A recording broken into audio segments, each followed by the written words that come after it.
Hey, it's Tuesday morning. I'm so glad you joined us for worship and for devotions today.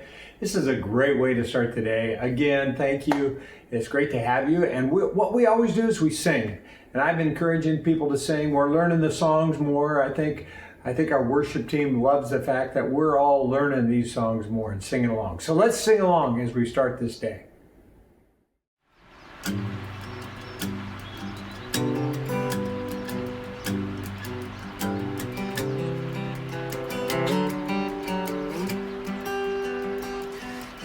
Unravel me with a melody. You surround me with a song of deliverance from my enemies, till all my fears are gone. I'm no longer a slave to fear. I am a child of God. I'm no longer a slave to fear. I am a child of God.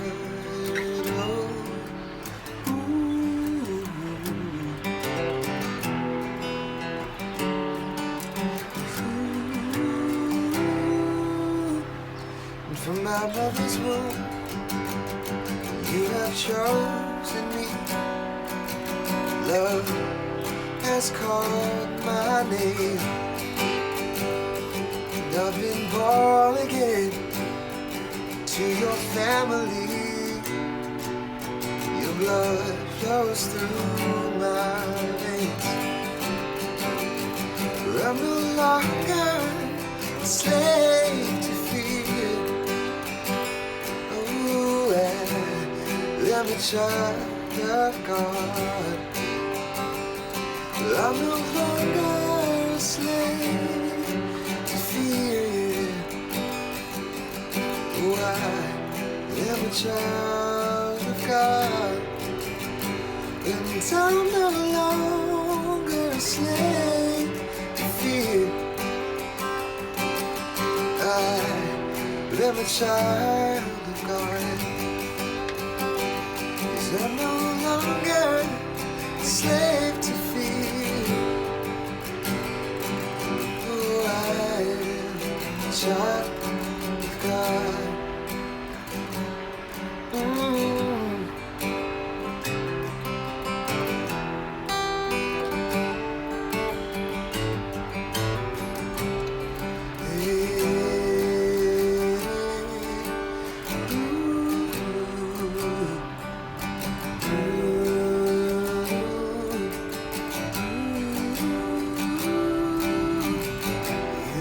The sea so I could walk right through it. My fears were drowned in perfect love. You rescued me so I could stand and sing. I am a child of God. You split the sea so I could walk right through it, yeah. Drown my fears in perfect love. You rescued me so I could stand and see. I am the child of God. I am the child of God. Child of God, child of God. One more time. 'Cause I'm no longer a slave to fear. I am a child of God. I'm no longer a slave to fear. I am a child of God.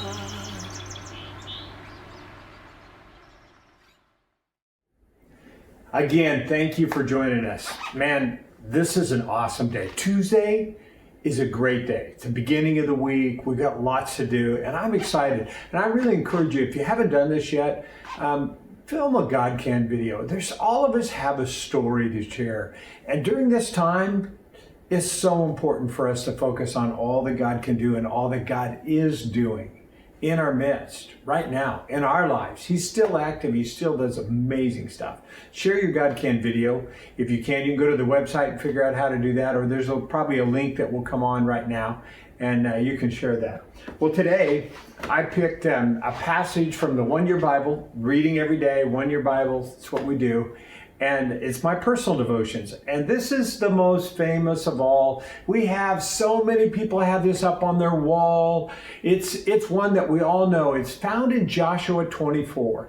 And Joshua gets all of his people together. Apparently Joshua is a little old. He's 110 years old. This guy is amazingly old. And he gathers all the people together and he issues this challenge.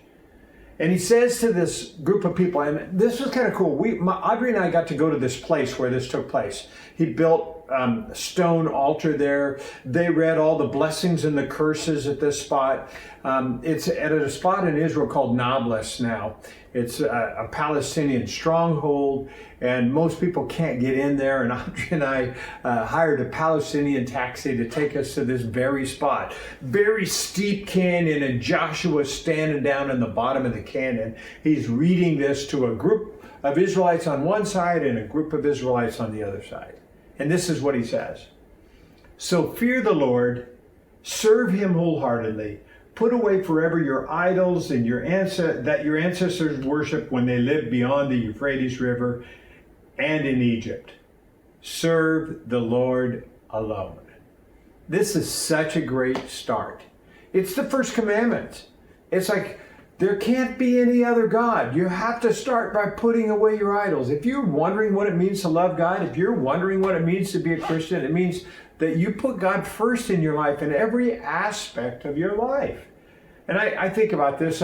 For them, they actually had idols, and they would give gifts to the idols, sometimes give food to the idols. They would set the idols up and burn sacrifices, and even sometimes sacrifice their own children to the idols. That's how important those idols were. We're not too much different. I mean, sometimes we sacrifice to different idols in our life, like to the idol of money. We'll become workaholics. To the idol of status. We'll do whatever it takes to attain a certain status or look or whatever. To our houses, to our cars. Even our kids can be sacrificed to the sports god. Here's what you start. You start with the idea that there can't be anybody but God in charge. And when you follow God, put everything else aside, put him first, then everything else has a place. It's house and sports and everything takes its place when God's in the first place. So that's a great start. In verse 15, he goes on and says, but if you serve the Lord, then choose today who you will serve. Would you prefer the gods of your ancestors, the ones they served in Euphrates, or would it be better the gods of the Amorites in the land which you now live? He's throwing out these ideas. He said, what gods do you want to serve? And what I like what he says, choose. It's your choice. And the truth is, it is our choice. In fact, he says something, choose today. And this is Tuesday. And so we get to choose. Every day of our life, we get to choose who we serve, whether we're going to serve idols or we're going to serve God. And the walk with Jesus Christ is a daily walk. It's not a one-time. It's not a I believe in God. It's choosing every day to put God first in our life. And this second half of this verse says this. Joshua says, but as for me and my family, we'll serve the Lord. Now, I really like that. I have the sense that Joshua had this covering over his house, and he said, if you're going to live in my house, we're serving God. There's no idols here. There's none of this other stuff here. And for many of you today, this is a challenge for us to step up our parenting. And our parenting skills are really, really critical. And especially through this time, Are you passing on your faith? It's wonderful that many of you watch an online service as adults. But have you taken the next step to go and sit with your kids and watch their service and help them and pass on your faith with them? Or even if you watch the service together and they don't understand, I realize that I'm not speaking to every grade schooler, but have you thought about having a discussion and passing on your faith? When you come to junior hires, listen, junior hires don't care about you, parents. They care more about their peers than they care about you. So you better learn to step up and parent. If you're going to say, as for me and my house, we're serving the Lord, junior hires don't get the choice. They don't get to choose whether they follow their friends or follow God. In your house, you're gonna make that exceedingly clear. And you know what? They'll thank you later on for that, for the decisions you made to encourage them beyond measure to actually enforce in them the necessity of worshiping God. And for high schoolers, reward them. I mean, find ways to reward them. Get to everything that you can. Don't reward them for a lot of things. Reward them for the things they do spiritually. And I'm telling you, under your house, you have the ability to influence them. We have great high school programs, great kids programs, great junior high programs. And as I'm talking to you today, I think this verse is just a reminder for all of us to do our part in our houses to put God first. Well, I encourage you. Well, here's my list today. Here's the things I can't control. I can't control this virus. When we open up, it's probably going to come back again. There's nothing we can do about it. They've said that as much. And it's not a matter of when it comes back, but how it comes back and how we handle it. Our goal was always to make room in the hospital for the most serious cases, and we've done so. I love the fact that it's still 98% will survive. We may never, ever have a cure for this virus, but we know eventually we'll overcome this virus by more and more of us getting it, and there's a dead end eventually when it comes. I can't control the government and to how we open up. I can't control when they will send the healthy back to work and also make work more healthy. I can't control the fear that has paralyzed some, and some will never be the same because they will always be afraid. I wish that wasn't the case, but I know it is the case. I can't control the news. Turn it off. Turn on the worship tunes. It's not worth it. I can't control the fact that there's no fishing. And I'm going to mention this on my list every day until the governor says, let's go fishing. I just think it's crazy. The trails are closed, the trails are open, no place to park, all kinds of things. It's time. Let's get outside. Let's open it up. Well, here's the things I can't control. I can control my attitude. I can laugh every day. I can laugh at myself. I can laugh at the problems I have. I can smile and laugh. I can have an optimistic outlook. Say it out loud. It's going to be okay. We're going to make this. This is a good day. Make it a good day. That's an outlook. I can control my faith. I love praying for people. I have a connection with God that matters. When people ask me to pray, I don't have to be in their presence.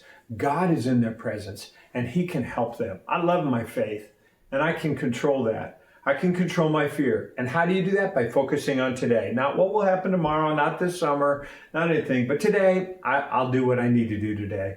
I can be generous. I get to help somebody this week. I haven't done it yet, but both my wife and I have taken our check that the government gave us, and we're going to use that to help people. And in fact, if you are listening today, you have a great need, there's a generosity link that you can follow up. And I can make a difference. I can make a difference. I sat down just recently and talked with a new friend. Wow, what a difference that was. I know that today I can make a difference. Here's some things I can thank God for. I can thank God my taxes are done. I got this box here. I've been carrying it around forever. And I'm so glad to have my taxes done. I thank God for the new rhythm and work. Today, on this Tuesday, I get to preach week 2 in God Can. I'm getting ready. My heart's right. I'm trusting God. He's given me vision, and I can see you there. I just trust in God in that way. And I'm thankful for sunshine, vitamin D, that He can't keep us in, that the governor can't keep us in. We can get outside and enjoy the sunshine. I can thank God for the freedom that eventually freedom will win out. We will not be held down forever. I thank God for the privilege of leading in this time and for the fact that in Snohomish County, there are about 2,000 cases of coronavirus. 1,500 have recovered. 3/4 have recovered. That's awesome news. 500 are active today. Only 50 of those 500 are in the hospital, and it's shrinking every day. We're gaining on this. That's great news. So let me remind you today, God causes all things to work together for good to those that love God. I love God. I hope you love God. Start loving Him today.